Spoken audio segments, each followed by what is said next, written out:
Yo, man. Yo, man. What's good with y'all, boys? It's your boy, Favorite Fetty. Fetty Fitness. Back at it again, man. Day 270.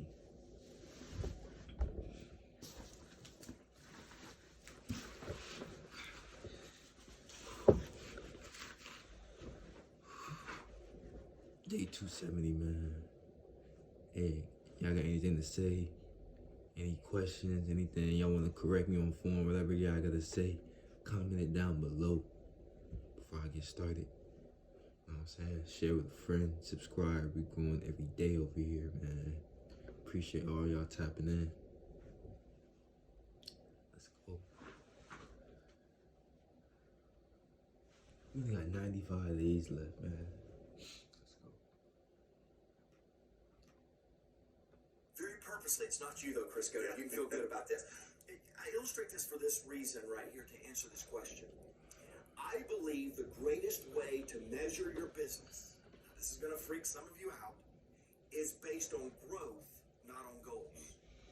Because I want to say this because it's really important. I believe hitting a small goal is worse than missing a big goal. Now, we may unpack that if we have time because I have worked alongside people that did not agree with it.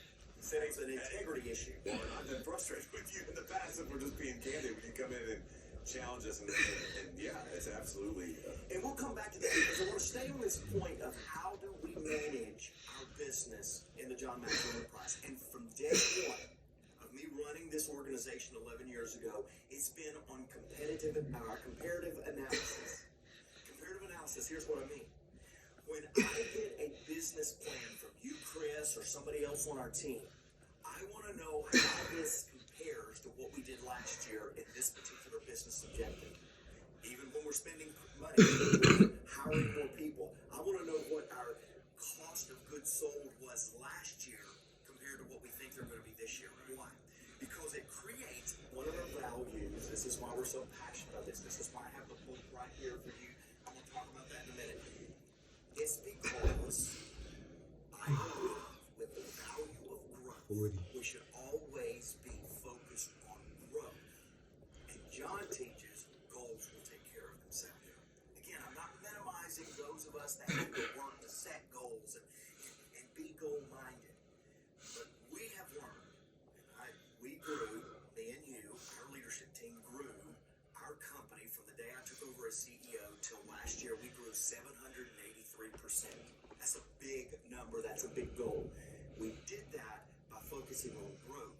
We focused on growth by comparative analysis to the same period last year, the same concept last year, the same business line. So on any budget, I look at the budget, I want to know, is there a number compared to budget? Is there a number compared to performance last year? And is there a percentage of growth from last year to this year or a decrease of spending this year compared to last year? It's all on comparative analysis. Now, I want to move on to point number 2, which, by the way, we're not going to cover all 4. Jake doesn't let us cover all the content once we're in here together. But I love this because I think you have to then communicate the priority of this to the organization.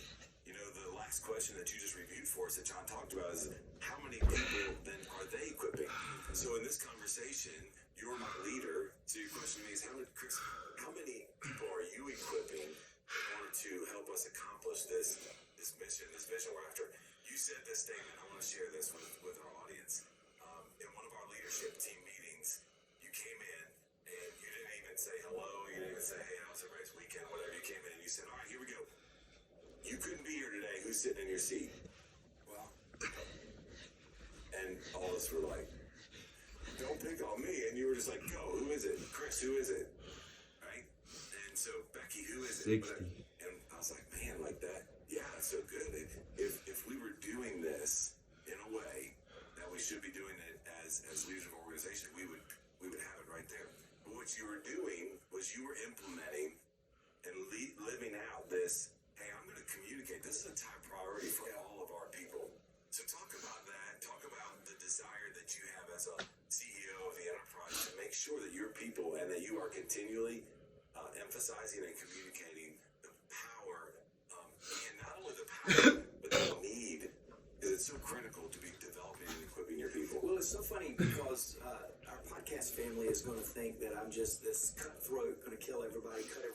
fire everybody to become a leader. I don't think I'm like that, but maybe I need to go check, because let me tell you why I say it though, Chris.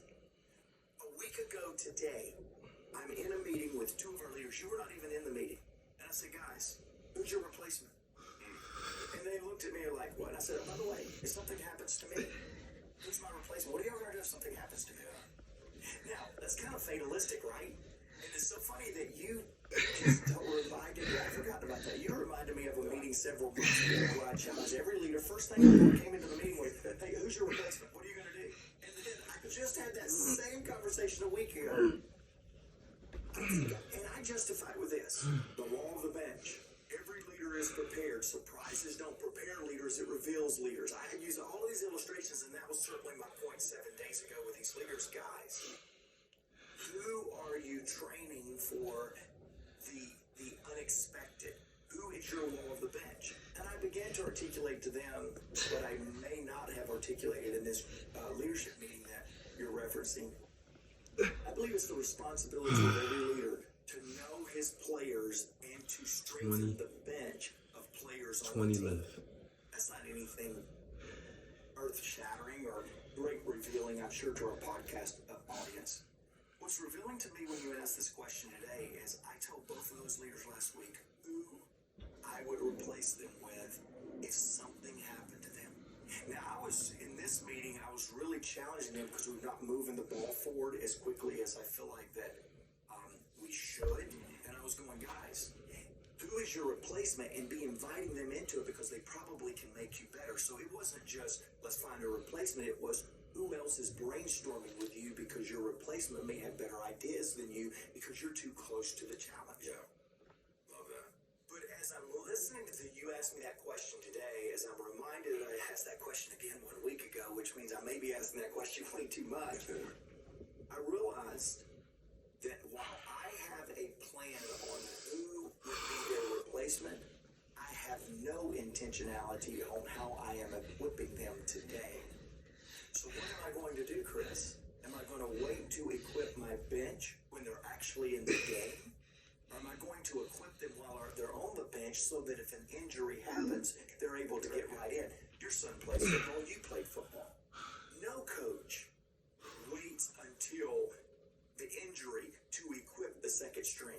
The second string is making the first string better by learning the game plan, by scrimmaging with them.